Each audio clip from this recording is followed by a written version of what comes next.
Narito ang mga pinakamainit na balita ngayong tanghali. 85 pesos na aumento sa sahod sa Metro Manila. Ipinatigil muna ng Korte sa Pasig. Mga empleyado at iba't ibang labor group dismayado sa DZRH exclusive. Local officials na nakakalibre umano ng kuryente sa mga electric cooperative kinumpirma ng NEA. Tindahan naman ng lechon na inireklamo matapos makitaan umano na may uod ipinasara sa MBC TV correspondents. Babae, sugatan matapos barilin sa Calatrava Negros Occidental. Sa MBC TV Sports, Team Falcon Philippines umabante sa MSC 2026 semifinals matapos talunin ang Team Vitality. At sa Showbiz Pattern, SB19 gumawa ng kasaysayan bilang kauna-unahang P-pop group na nag-perform sa Lollapalooza.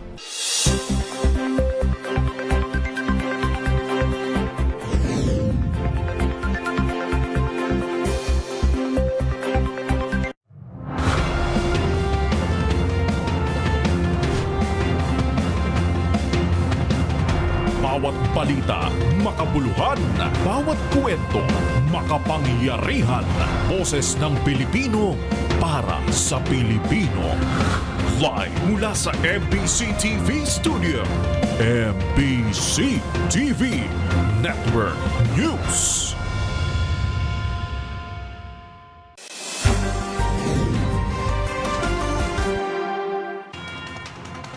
Pilipinas, una sa ating mga balita. Wala pang isang linggo matapos ipatupad, sinuspinde agad ng Pasig City Regional Trial Court ang 85 pesos na dagdag sahod sa mga manggagawa sa Metro Manila. Ikinadismaya ito ng ilang empleyado dahil kahit maliit ay malaking tulong na rin nila ang aumento sa kanilang mga gastusin. Una sa balita, si Tina Nolasco. Tuluyan ng naunsyame ang inaasahang 85 pesos na aumento sa sahod ng mga minimum wage workers sa National Capital Region o NCR. Ito'y matapos pagbigyan ng Pasig Regional Trial Court ang petisyon na humihiling na pansamantalang itigil ang pagpapatupad sa nasabing taas sahod. Dahil dito, mananatili muna sa 695 pesos ang wage rate kada araw sa NCR habang nireresolba sa korte ang nasabing usapin. Ikinalulungkot naman ni Dole Secretary Francis Tolentino ang nasabing desisyon ng korte at ginagalang-an niya ng karihim ang nasabing pasya at susunod ang ahensya sa utos nito. Ipinauubaya na rin ni Tolentino sa korte ang pagpapaliwanag sa nasabing desisyon. Samantala, labis naman ang pagkadismaya ng ilang pribadong manggagawa dito sa Maynila sa panayam ng DZRH sa ilang manggagawa at commuter sa Avenida Bus Terminal sa Santa Cruz, Maynila. Ipinaabot ng mga ito ang kanilang sama ng loob sa biglaang pagbabago sa pangakong aumento sa sahod. Gaya na lamang ng isang casino worker na ating nakapanayam na ikinagulat ang desisyon dahil nakapirma na sila para sa ipinangakong taas sahod noon pang July 25. Pakinggan natin. Ano lang ma'am, nag-expect lang din po kami, lalo na kami, nakapagpirma na kami ng expected namin na effective po kung kailan tataas yung sahod na magtataas ng minimum kung hindi rin po nila itutuloy. Kumbaga parang pinaasa po nila yung mga kababayan natin.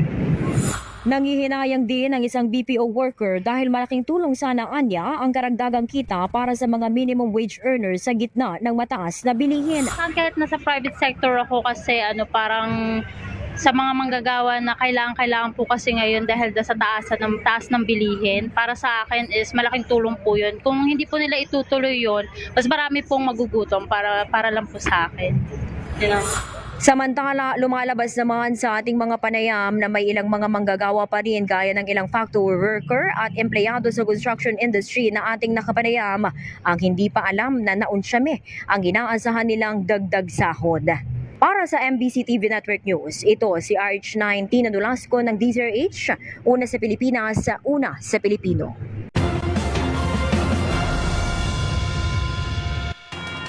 Umalma ang iba't ibang grupo ng manggagawa matapos suspindihin ng korte sa Pasig ang implementasyon ng 85 pesos minimum wage increase sa Metro Manila. Ayon sa PM Kabataan, malaking dagok ito sa mga manggagawang Pilipino na isang malaking sampal sa bawat manggagawa.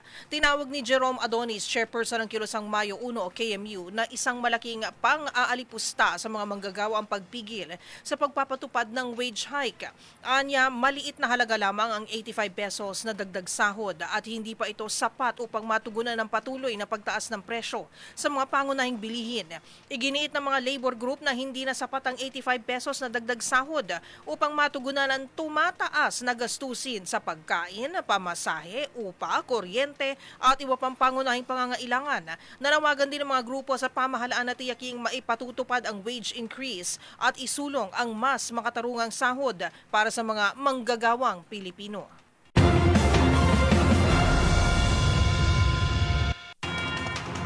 Samantala, pasintabi ho sa mga nanananghalian, pansamantalang ipinasara ang isang tindahan ng lechon sa Katarman, Northern Samar. Matapos iulat ng isang customer na may uod ang nabili niyang lechon. Agad naman nagsagawa ng investigasyon ang mga otoridad. Ang iba pang detalye sa ulat ni Jane Bantayan. Inatasan ng lokal na pamahalaan ng Katarman ang pansamantalang pagpapasara ng isang tindahan ng lechong baboy sa Katarman matapos na ireklamo ng isang customer na mayroong uod ang nabiling lechon.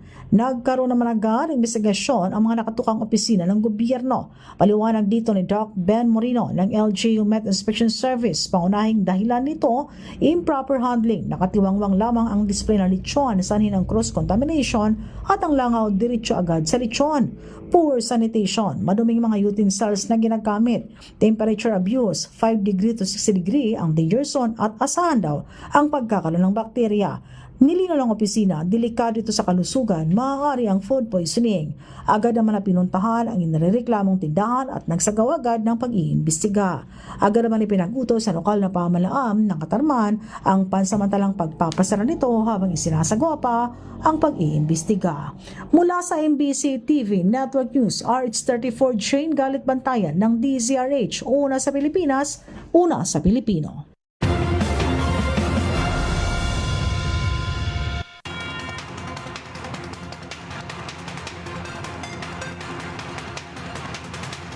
Isiniwalat naman ng National Electrification Administration o NEA na may mga politikong nakakalibre sa singil ng kuryente na siyang sinasalo ng mga electric cooperative. Hindi idinidetalye kung sino pero ayon sa NEA ay ilan sa mga ito ay nadadaan lamang sa pakiusapan.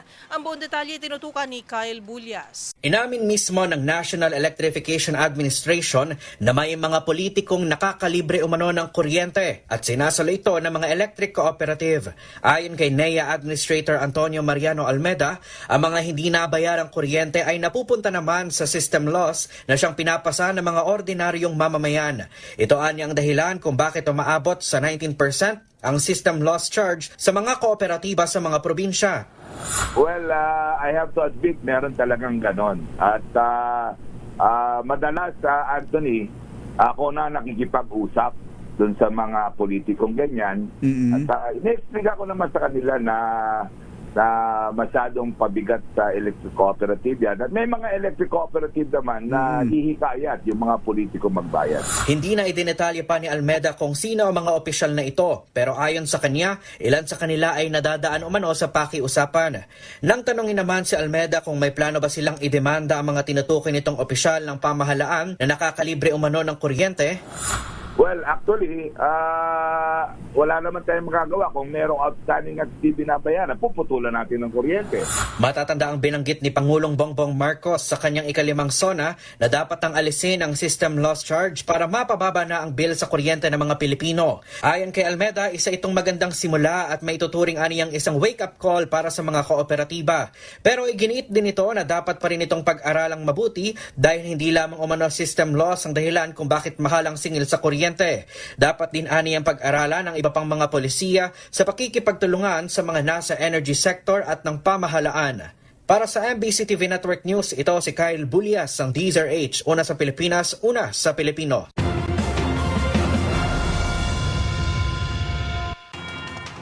Iginiit ni Public Works Secretary Vince Dizon na walang magagawa kung puro sisihan sa mga napag-aalamang hindi natatapos na flood control projects. Ayon sa kalihim, tigilan na ang ganitong kultura at magtulungan na lamang na magsagawa ng agarang solusyon.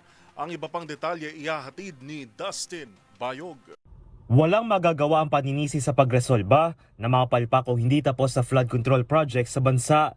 Ito ang dinini Department of Public Works and Highways o DPWH Secretary Vince Dizon matapos ang mga sinasagawa inspeksyon sa iba't ibang bahagi ng bansa. Ang problema kasi natin, itong kultura sa DPWH na dekada-dekada na yan.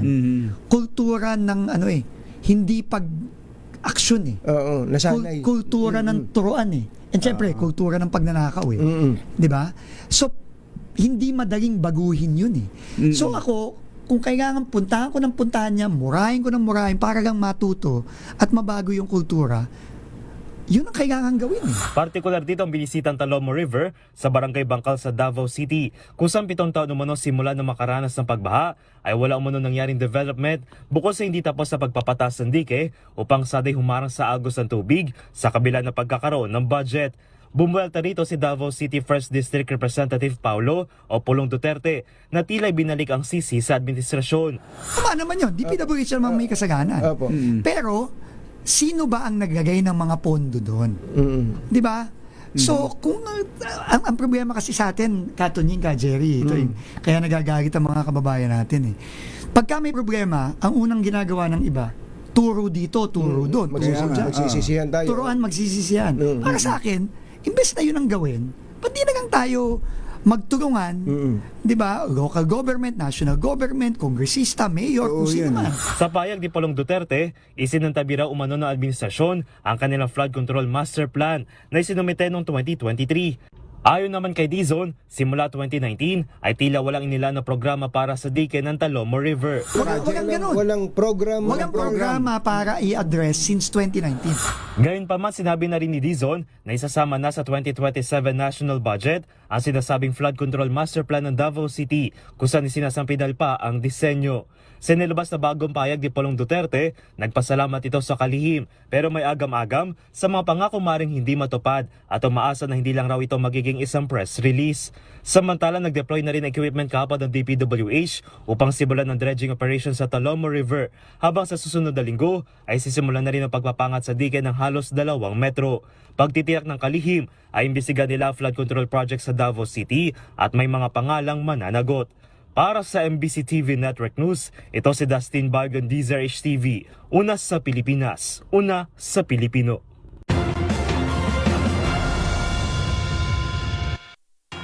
Itinanggi ni Senator Alan Peter Cayetano na siya mismo ang humiling ng ceasefire sa bayang Bangayan nila ni Senator Ping Lacson. Ayon kay Cayetano, galing daw ito mula sa kanilang mga kapwa-senador upang matigil na ang hindi pagkakaunawaan sa Senado na nagpapawala umano sa tiwala ng publiko. Magbabalita si Raymond Dadpaas. Todo depensa si Senate Minority Leader Alan Peter Cayetano sa pinalutang ni Senador Panfilo Ping Lacson na siya ay nanghihingi ng ceasefire sa kanilang bangayan. Sa kanyang FB Live, maring itinanggi ni Cayetano na galing sa kanyang mongkayang magkaroon ng ceasefire. Diin ng senador galing sa ibang mga senador na kumausap sa kanya ang salitang ceasefire upang matigil ng bangayan ng mga senador. Ito ay dahil sa mga senaryo na kanilang iprinisinta na maging epekto sa Senado. Kapag magpapatuloy ang bangayan ay ilan sa mga posibleng mangyari ay ang tuluyang pagbagsak ng tiwala sa Senado, lumakas ang panawagan na magkaroon ng charter change o chacha upang buwagin ang Senado at mawala sa focus sa isyu ng mga katiwalian. Sabi ni Cayetano, ayaw niyang mangyari ang mga nabanggit ngunit hindi umano ito takot sa anumang investigasyon basta patas lamang. Muli nitong iginit na walang mga ghost project sa Taguig at kung may akusasyon ay dapat specific at tukuyin kung anong proyekto. Depensa ng senador, marami sa mga infrastructure projects sa Taguig, gaya ng mga kalsada ay hindi lang pinakikinabangan ng mga taga-Taguig, kundi pinakikinabangan din ng mga residente mula sa ibang mga lugar. Una nito ay nagparinig si Lacson na may humihingi ng ceasefire ng pabulong matapos maghamon ng gera. Hindi nito tinukoy si Cayetano ngunit malinaw na ito ay karugtong ng kanyang akusasyon na may mga maanumalyang infrastructure project sa Taguig. Meron umanong ghost project, double appropriation at lumang larawan na ginamit para lamang makasingil sa gobyerno.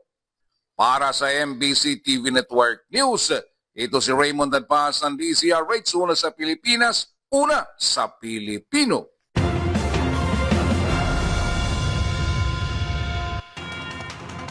Kinwestiyon ng batikang abogado at dating PLM President at Dean Attorney Judd Roy ang plano ng Department of Justice na kasuhan ng perjury at cyber libel ang 18 miyembro ng Maleta Boys na lumagda sa joint affidavit sa issue ng kickback sa flood control scandal. Sa panayam ng DZRH, sinabi ni Attorney Roy, ang parehong nilalaman ng joint affidavit ang naging batayan umano ng Ombudsman sa pagkuha ng 8 testigo para sa reklamong isinampa laban kay dating House Speaker Martin Romualdez. Ayon kay Roy, lumitaw na may hindi pagkakatugma kung kakasuhan ng perjury ang mga lumagda sa joint affidavit, ngunit ginagamit pa rin ang bahagi ng kanilang mga pahayag bilang ebidensya sa ibang kaso. Biglang sinabi ng ombudsman, dyan sa 18 na yan, mga nakapirma dyan, kumuha ako ng 8. Batay din doon sa joint affidavit yan. Gumawa sila ngayon ng bagong affidavit. Affidavit. At ang tinutukoy ngayon, itong si Speaker, yun daw ang ginagamit na ebidensya. Yun si dating Romualdez, yung ni Presidente, di ba? Ngayong kahapon, sabi ng DOJ, itong 18 to, kakasuhan namin ng perjury at cyber libel. Paano mangyayari yun? Yung joint affidavit, kakasuhan mo ng perjury, pero yung 8 kinuha mo doon, gagamitin mo kay Romualdez. Maari ba yun?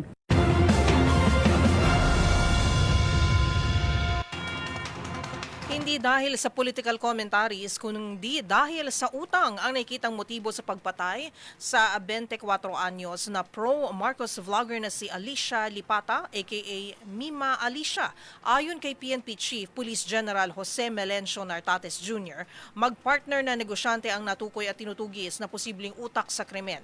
Nabatid kay Nartates na may utang si Lipata sa dalawang sinasabing mastermind na abot sa 8 million pesos. Una nang naaresto ng Northern Police District sa Mabalacat, Pampanga ang dalawang riding in tandem suspects sa pamamaril sa biktima. Motive, it's about the profession as well as they have personal grudge or personal disagreement na nagsimula sa utang.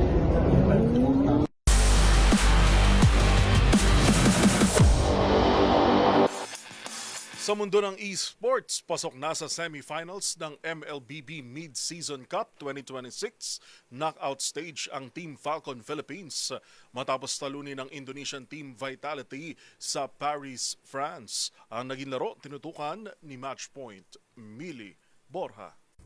Nakakuha ng pwesto sa semifinals ng Mobile Legends Bang Bang Mid-Season Cup 2026 knockout stage ang Team Falcons Philippines matapos talunin ng Indonesian Team Vitality at 3-1 sa Paris, France. Nakamit ng Philippine representatives ang sweet comeback matapos talunin ng parehong Team Vitality na tumalo sa kanila sa group stage at nagpadala sa kanila sa lower bracket. Isang panalo na lang ang kailangan ng Team Falcons Philippines upang makakuha ng pwesto sa MSC 2026 Grand Finals. Mabilis na nakuha ng Team Falcons ang kontrol sa Game 1 sa pamagitan ng agresibong opensiba na pinangunahan ni Salik Haji Imam gamit ang Selena. Nanatiling matatag ang Falcons matapos makuha ni Michael Kyle Saison ang Lord at makapaghatid ng mahalagang kills ni Flap gamit ang Lapu-Lapu. Naging susi rin ang malaking triple kill ni Super Marco gamit ang kanyang hero sa top lane upang makuha ng Falcons ang unang panalo sa serye. Siniguro naman ni Gwen gamit ang Belleric ang pagtatapos sa laro matapos ang isang clutch combo sa huling push. Sa Game 2, muling nanguna ang Team Falcons matapos magtala ng 6-1 kill lead sa unang 5 minuto. Ngunit unti-unting nakabawi ang Team Vitality at nabalik ang kanilang kumpiyansa matapos makuha ang mga importanteng objective. Naging pivotal ang backline take-off ni Eman laban kay Super Marco gamit ang clit na nagbigay ng pagkakataon sa Indonesian squad na makuha ang Lord at itabla ang series sa 1-1. Sa Game 3, naging matindi ang palitan ng dalawang koponan sa early game bago makakuha ng abante ang Team Falcons. Matapos mahuli ng Team Vitality si Kyle gamit ang Fanny, sumagot ang Falcons sa pamagitan ng 3-0 trade at nakuha ang unang Lord. Pinagpatuloy ng Philippine representatives ang pressure at nakuha ang Game 3 para manguna sa serye at 2-1. At sa Game 4, muling nagpakita ng dominasyon si Kyle gamit ang Fanny matapos maghatid ng double kills sa mid lane clash na nagpasimula sa pagangat ng Falcons. Naging mahalaga ang Lord fight sa ika-10 minuto kung saan nakuha ni Kyle ang objective at 3 miyembro ng Team Vitality ang na-eliminate. Tinangkang lumaban ng Indonesian squad ngunit nakuha ng Falcons ang malaking breakthrough sa huling Lord fight. Dahil dito, haharapin ng Team Falcons Philippines ang Myanmar's Yangon Galacticos sa Best of 5 MSC 2026 semifinals ngayong araw ng Biyernes, July 31. Para sa MBC TV Network News, ito si Mili Borja ng DZRH TV, una sa Pilipinas, una sa Pilipino.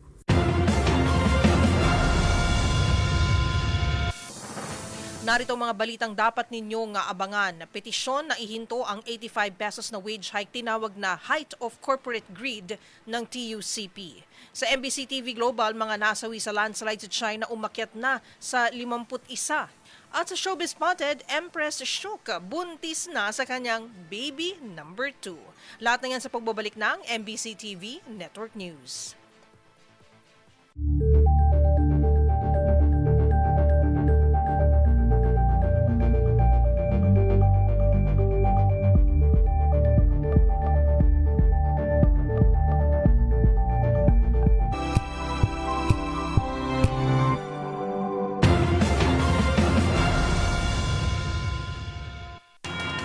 Kinundina ng Trade Union Congress of the Philippines ang desisyong suspindihin ang 85 pesos na aumento sa sahod sa Metro Manila. Giit nila, baryan na nga lang umano ang aumento ay tila ipinagdadamot pa rin sa mga manggagawa. Naritong report ni Milky Rigunan.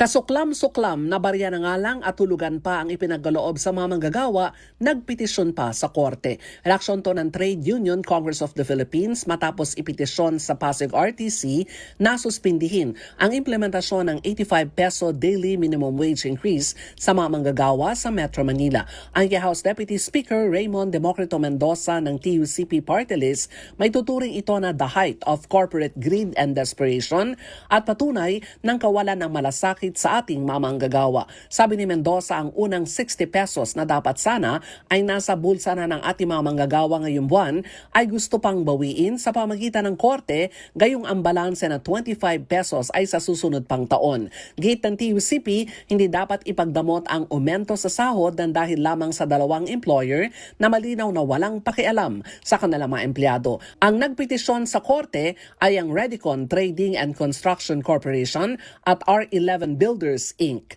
Para sa MBC TV Network News, ako si Milky Rigunan, una sa Pilipinas, una sa Pilipino.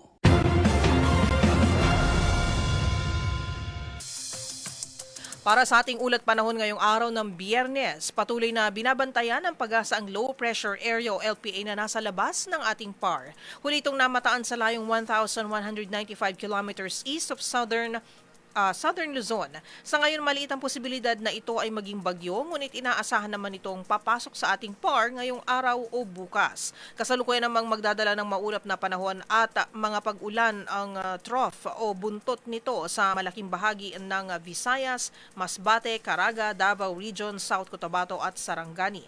Samantala, inaasahan naman ang maaliwalas na panahon sa malaking bahagi ng Luzon, ngunit asahan pa rin ang localized thunderstorms sa hapon o sa gabi.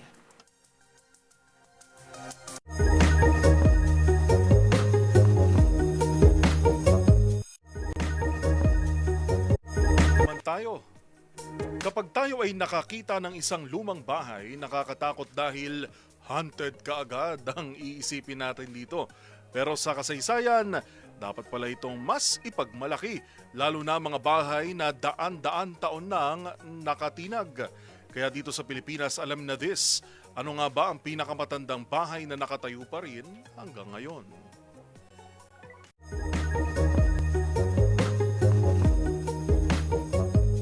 Isa sa pinakakilala at pinakamatandang nakatayong bahay pa sa bansa ay ang Yap San Diego Ancestral House sa Cebu City. Ayon sa mga pag-aaral at tala ng kasaysayan, ito ay itinayo bandang 1675 hanggang 1700 noong panahon ng mga Kastila. Ginawa naman ito gamit ang kahoy at batong korales kung saan nag-merge ang kultura ng mga Kastila at mga Chino. Samantala sa loob naman ng daan-daang taon nakaligtas ito sa mga digmaan, kalamidad at mga pagbabago na sa lungsod ng Cebu. Isa rin sa mga itinuturing na pinakamatandang bahay sa bansa ay ang mga bahay na bato sa Vigan, Ilocos Sur na itinayo bandang 1700s hanggang 1800s na hanggang ngayon ay nakatayo pa rin bilang bahagi ng pamana ng ating mayamang kasaysayan. At hanggang ngayon nagsisilbi pa rin ang mga bahay na ito bilang museo at nagpapaalala sa ating mga Pilipino na naging mayaman at makulay ang ating kasaysayan. Tandaan, mas makulay ang mundo kung alam mong hiwaga sa pag-ikot nito. Ako po si Rovic Manuel, nagpapaalalang sa kaalaman ay walang labis, magsaliksik para siguradong alam na this.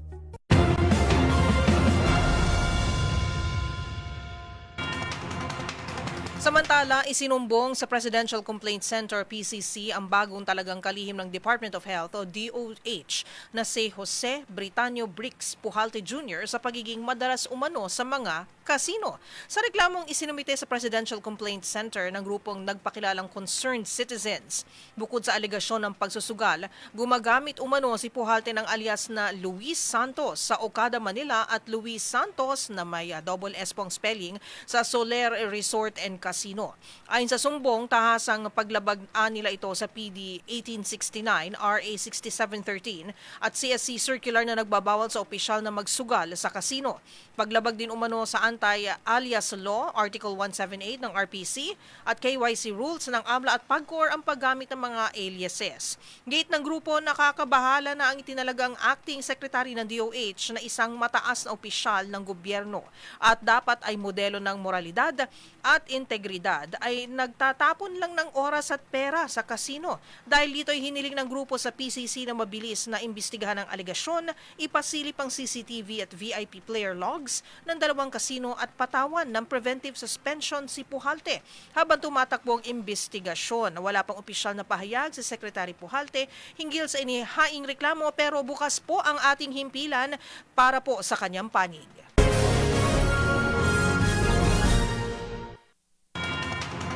Umakyat na sa mahigit 50 katao sa China ang kumpirmadong nasawi mula sa mga insidente ng landslide na naganap ngayong buwan. Yan at ang iba pang mga napapanahong balita mula sa iba't ibang panig ng mundo sa Global Headlines Report ni James Galange. Balita mula sa China, umakit na sa 51 katao ang bilang ng mga nasawi sa mga naging insidente ng landslide sa timog kaldurang bahagi ng bansa ngayong buwan. Kabilang na dito ang naganap na landslide sa Pengshui County, Changcheng noong July 17 kung saan maraming gusali ang nasira. Sa kasalukuyan, patuloy pa rin hinaharap ng mga otoridad ang 10 individual na nawala matapos ang sakuna habang umakit naman na sa mahigit 1,000 residente ang nailikas. At matapos ang 2 linggo, sinundan naman ito ng pagguho ng lupa sa Gansu Province kung saan 21 katao naman ang namatay. Samantala, balita naman mula sa Japan. Aabot naman sa 25 mga pusa ang na-rescue ng mga otoridad mula sa gumuhong mall dahil sa lindol na matatandang sinundan din ng isang malakas na pagsabog. Ayon sa mga otoridad, mismong mga empleyado ng naturang mall ang naglakas loob bumalik sa loob habang lumilindol para lamang mailigtas ang mga fur baby.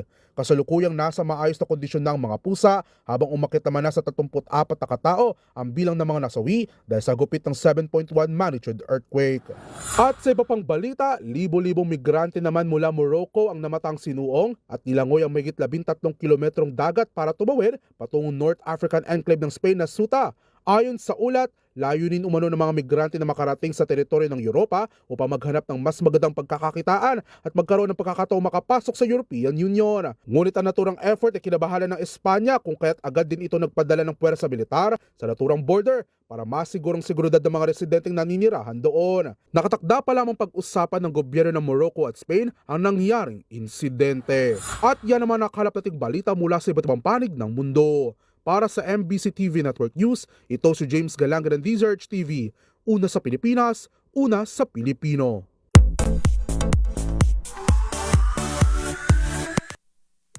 Sa mundo ng showbiz, baby number 2 on the way para sa aktres na si Empress Shook. Ang kanyang ikalawang pagbubuntis, inanunsyo ng aktres sa pamagitan ng isang heartwarming IG reel. Naritong report ni Showbiz Angel.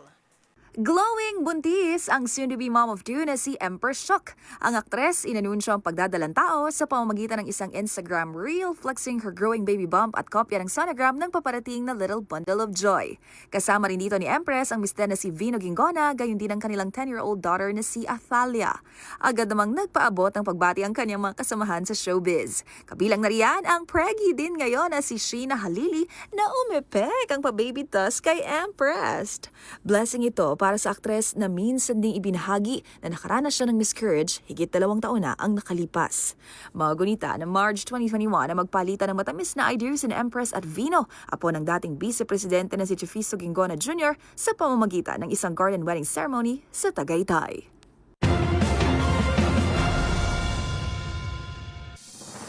Abangan sa aming pagbabalik, lalaki patay sa salpukan ng motorsiklo sa Burauen, Leyte. At sa MBC TV Sports Gilas Pilipinas, inilabas na ang 30-man list para sa Asian Games. Jordan Clarkson wala sa listahan.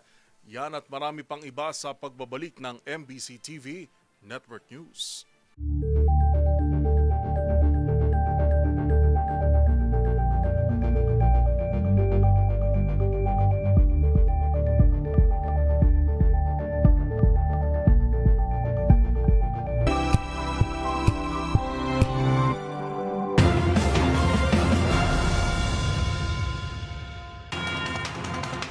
Sa pagpapatuloy ho ng ating balitaan, positibo ang Department of Transportation o DOTR sa nagiging lagay ng isinasagawang Metro Manila Subway Project kung saan halos 70% ng tapos ang right-of-way, habang ang Las Piñas Station sa LRT1 Cavite Extension ay posible umanong laktawan dahil pa rin sa isyu ng lupa.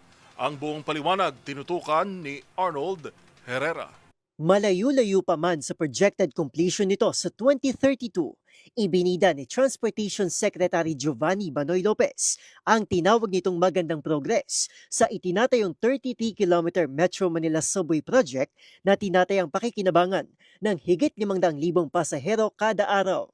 Layo ng subway project na ito na paikliin ang biyahe mula Valenzuela papuntang Naiya sa Pasay mula sa 2 hanggang 3 oras hanggang sa 40 minuto. Sa panayam sa DZRH, sinabi ni Lopez na ilan sa mga dadaan ng istasyon ng subway sa Quezon City ang 100% na ang butas. Yung ating Valenzuela po, yung sabi nating stasyon ng ating first station po ng ating subway kung saan yung papunta po ng Kirini Station, 1.5 kilometers po yan, northbound and southbound. Yung butas po niyan 100% na. Maganda. Ganun din po sa tinatawag nating North Avenue hanggang Tandang Sora po. Ito dinaanan pa nito yung veteran. Golf course. 100% na rin po yung butas niyan. Northbound and southbound po. Tapos itong Ortigas natin. Ayan, Ortigas. Ortigas kasi papunta po sa yung Camp Aguinaldo natin, papuntang Ortigas at may papuntang Anonas. Yung papuntang Ortigas, yun po yata yung mahaba, mga 2.5 kilometers. Around 90% na rin po yung butas. Hindi na rin anya malaking problema ang right-of-way na mula pa noong Hunyo ay umabot na sa 90% acquisition. Sa usapin naman ng natenggang common station sa North Avenue na magkokonekta sa LRT1, MRT3, MRT7 at Metro Manila Subway, tila napilitan umanong bumalik sa simulang DOTR matapos i-terminate ang kontrata ng BF Corporation, ang dating kontraktor ng proyekto dahil sa delay. Ayon sa kalihim, nakipag-ugnayan na sila sa Light Rail Manila Corporation, private operator ng LRT1, para ituloy ang proyekto. So, pumayag naman ng LRMC, so sila na po ang gagawa dito by way of variation. At kamakailan lang po, kapag ganitong pagbabago ng proyekto, mas lalo na pagdating sa mga contractor, kailangan mo po dumaan sa ED Council na sinasabi natin. Yung ito po yung mga cabinet secretaries, pati Pangulo, to approve the project and everything. Sa Setyembre o Oktubre, nakikitang magpapatuloy ang proyekto at magsisimula ng partial operation sa unang quarter ng 2028, 9 na taon mula sa orihinal nitong pagbubukas sa publiko. Sa kaugnay na balita, nag-issue naman ng DOTR ng Take It or Leave It offer sa Villar Group, kaugnay ng lumutang na issue sa Las Piñas Station ng LRT1 Cavite Extension Project. Kondisyon ng DOTR, wala dapat liability ang lupa na idodonate sa kanila. Ayon kasi sa ombudsman, may mga alegasyon umano na tinangkang harangin ng magkapatid na senador na sina Mark at Camille Villar ang alignment ng railway malapit sa kanilang properties sa Las Piñas. Ang mga ulat na ito, nauna na ring pinabulaanan ng magkapatid maging ni Secretary Lopez. Kung hindi papayag dito ang Villar Group, mapipilitan anilang DOTR na laktawan ng Las Piñas Station at dumiretso sa Zapote Station sa Bacoor sa Cavite. Para sa MBC TV Network News, ito si Arnold Herrera ng DZRH TV. Una sa Pilipinas, una sa Pilipino.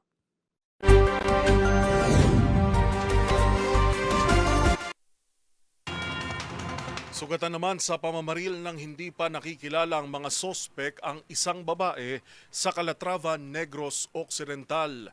Yan at ang iba pang rumarapidong balita mula sa probinsya, hatid ng iba't ibang istasyon sa ilalim ng MBC Media Group. Walang awang pinagbabaril ng mga sospek ang isang babae sa Barangay Suba, Bayan ng Calatrava, Negros Occidental. Ang biktima kinilala na si alias Catherine, residente ng Barangay Suba ng nasabing bayan. Ayon kay Police Captain Jesus Albajepe ng Calatrava Municipal Police Station, sakay ng motorsiklo ang biktima nang nilapitan ng tatlong mga sospek. Nasakay din sa isang motorsiklo at walang awang pinagbabaril. Si Catherine ang mayroong tama sa baba, sa kamay at sa gilirang bahagi ng kanyang katawan na patuloy na ginagamot sa Calatrava Municipal District Hospital. Na-recover ng kapulisan ang mga empty shells at slugs ng kalibre 45 na baril na ginamit ng mga suspect sa nasabing krimen. Para sa MBC TV Network News, ito si RH46 Rex Cantong, una sa Pilipinas, una sa Pilipino. Nasawi ang isang lalaki habang dalawa pa ang nasugatan matapos magsalpukan ang dalawang motorsiklo sa Provincial Road ng Barangay Gamay, Borawin, Leyte. Sa investigasyon ng Borawin Municipal Police Station, binabagtas ng isang Honda XRM ang kalsada mula sa Barangay Libas patungong sentro sa bayan ng Borawin, Leyte. Kasabay nito ang isang Rossi 125 motorsiklo ang patungo naman sa Barangay Gamay. Lumalabas sa investigasyon na sinubukan ng rider ng Rossi na mag-overtake sa isang tricycle, ngunit hindi ito napansin ang kasalubong na Honda XRM na single motorsiklo na nagresulta sa malakas na bangga ng dalawang motorsiklo. Dahil sa insidente, kapwa na sugatan ng dalawang rider at ang back rider ng Rossi. Agad silang itinakbo ng Municipal Disaster Reduction Management Office Rescue Team sa Borawin District Hospital para sa kaukulang lunas. Gayunpaman, diniklara na dead on arrival ng attending physician ang rider ng Rossi. Ang rider naman ng XRM ay nilipat sa Eastern Visayas Medical Center Tacloban para sa karagdagang paggagamot. Patuloy investigasyon ng Borawin Municipal Police Station habang nasa kanilang kustudiya ang mga sangkot na motorsiklo. Nito si Arstratito Jimmy Angay-Angay para sa DZRH, una sa Pilipinas, una sa Pilipino. Nasa kustudiya ngayon ng San Carlos City, Pangasinan Police Station ang isang street-level individual drug personality na 24 anyos na binata, residente ng syudad matapos itong masakote sa buy-bust operation ng PNP. Batay sa ulat ni YC Chief of Police Lieutenant Colonel Lawrence Kate Calob, nagsagawa ng operasyon ang kanyang mga tauhan sa City Drug Enforcement Unit alauna medyo ng madaling araw kanina. Isang nagkunyaring buyer gamit ang mark money, binentahan ng suspect ng dalawang plastic sachet na naglalaman ng hinihinalang shabu na tumitimbang ng 3.2 grams at may street drug price na 21,760 pesos at agad itong inaresto. Nabawi ang mark money sa suspect, kaso ng paglabag sa Republic Act 9165 Comprehensive Dangerous Drug Act of 2002 ang kinakaharap ngayon ng akusado. Mula sa Action Radio Pangasinan para sa MBC TV Network News, ito si Freddy Pajardo, Orange 38, una sa Pilipinas, una sa Pilipino. Himas Rias ang top 2 regional most wanted person matapos naaresto sa isinagawang operasyon ng Eden Police Station sa Barangay Eden, Davao City. Katuwang ang City Intelligence Unit. Ayon sa kapulisan, naaresto ang suspect sa bisa ng warrant of arrest na inalabas ng korte kaugnay ng kasong statutory rape at 4 na bilang ng acts of lascivious business. Sinabi ng mga otoridad na naging matagumpay ang operasyon dahil sa masusing pagpaplano at isinagawang intelligence operation upang matiyak ang maayos at ligtas na pagpapatupad ng utos ng hukuman. Hindi na rin ang laban ng suspek nang isilbi ang warrant of arrest. Dinala na sa kustodiya ng kapulisan ng narestong suspek na si alias Jirel para sa kaukulang dokumentasyon at pagsasailalim sa baga legal na proseso. Ayon sa Eden Police Station, bahagi ang naturang operasyon ng pinaigting na kampanya laban sa kriminalidad at sa patuloy na pagtugis sa mga wanted person. Hinikayat din ito ang publiko na makipagtulungan sa mga otoridad upang mapanatili ang kapayapaan at kayusan sa komunidad. Para sa MBC TV Network News, ito si June Suter. Una sa Pilipinas, una sa Pilipino.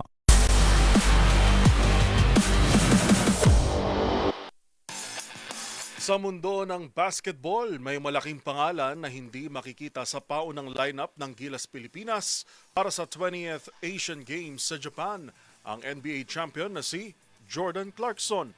Ayon sa Samahang Basketball ng Pilipinas o SBP, hindi napasama si Clarkson sa initial 30-man list na isinumite sa organizing committee. Narito ang report ni Matchpoint Millie Borja. Hindi isasama sa NBA champion Jordan Clarkson sa paunang listahan ng Gilas Pilipinas para sa 28th Asian Games sa Japan. Ayon kay Samahang Basketball ng Pilipinas Executive Director Erica D, hindi napasama ang pangalan ng Filipino-American guard sa 30-man list na isinumite ng Pambansang Federasyon sa Asian Games Organizing Committee. Unang nakalaro si Clarkson para sa Gilas Pilipinas sa 2018 Asian Games sa Bangkok, Thailand at muling nagsilbi bilang naturalized player ng national team sa 2023 FIBA World Cup na ginanap sa bansa. Kabilang naman sa 30-man list ang iba pang naturalized player na sina Justin Brownlee, kasama sina Justin Arana, Brandon Bates at Cedric Bearfield. Ipinaliwanag ni Dina dahil sa naturalized player rules ng Asian Games, mas maluwag ang pagpili ng mga manlalaro dahil sa passport lamang ang kailangan upang makatawan sa isang bansa, hindi tulad ng FIBA competitions na may mas mahigpit na regulasyon. Mula sa initial na 30-man list, bubuo ang Gilas ng shortlist na pagpipilian para sa final 12-man roster. Sinabi rin ni Dina na isumiti na ang shortlist sa Asian Games Organizing Committee, ngunit hindi pa ito ang panghuling lineup dahil posible pa ring magkaroon ng mga pagbabago bago ang torneo. Maglalaro ang Pilipinas sa 28th Asian Games na gaganapin sa Japan mula September 19 hanggang October 4. At yan ang mga latest updates sa mundo ng sports. Para sa MBC TV Network News, ito si Willie Borja ng DZRH TV, una sa Pilipinas, una sa Pilipino. Samantala, kinansela ng Maharlika Pilipinas Basketball League o MPBL ang paglahok ng Bacolod Mascara sa natitirang bahagi ng 2026 season dahil sa umano'y game fixing at pagmamanipula ng mga laro. Inanunsyo ito ng liga noong Huwebes ng gabi matapos ang 164 na pagkatalo ng Bacolod sa Bulacan, Cuyas, kung saan hindi sila nakapagtala ng puntos sa huling 7 minuto ng laban. Ayon sa MPBL, permanenteng pinagbawalan sa liga ang mga manlalaro at coach na sangkot sa issue. Samantala, naglunsad na rin ang investigasyon ng Games and Amusement Board upang alamin ang kabuuang pangyayari at matiyak na masusunod ang due process.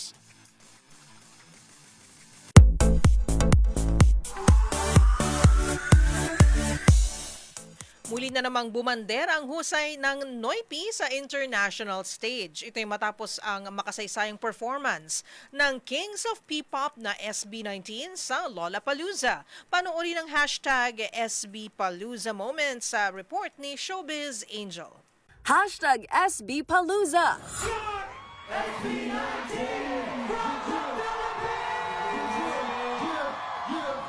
Nangungunang trending topic sa X ang historic performance ng P-Pop Kings SB19 sa Lollapalooza sa Chicago. Sila ang kauna-unahang all-Filipino group na nagtanghal sa isa sa pinakamalaking music fest sa mundo. Opening performance ng mahalima ang kanilang hit song na Damn. Kabilang din sa setlist ang Gento, Mapa, Visa at kanilang kalalabas lang na kantang Lawless. Habang lalo namang tumindi ang pagwagayway ng fans sa bandera ng Pilipinas nang marinig ang rendition ng SB sa Francis M. hit song na Mga Kababayan. Isipin mo na kaya mong abutin ang iyong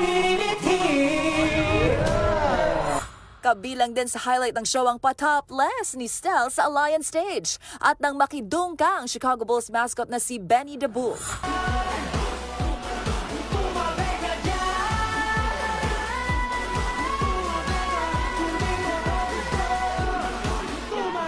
Sa Samantala, dito nga sa bansa, #LunetaPalooza naman ang atake sa pagsasama-sama ng A-Teen sa inorganisang watch party ng Department of Tourism sa Rizal Park Open Air Auditorium, kung saan ang bantayog ng ating pambansang bayani pinailawan din ng kulay blue bilang suporta sa Mahalima. Matapos naman ang Lollapalooza performance ng SB19, ngayong darating na August, nakatakda naman silang magpasiklab sa Summer Sonic 2026 sa Japan, habang sa Oktubre, biyaheng San Antonio, Texas naman ang grupo para sa K-Pop World Festival. Para sa MBC TV Network News, ito ang Showbiz Angel ng DZRH TV, una sa Pilipinas, una sa Pilipino.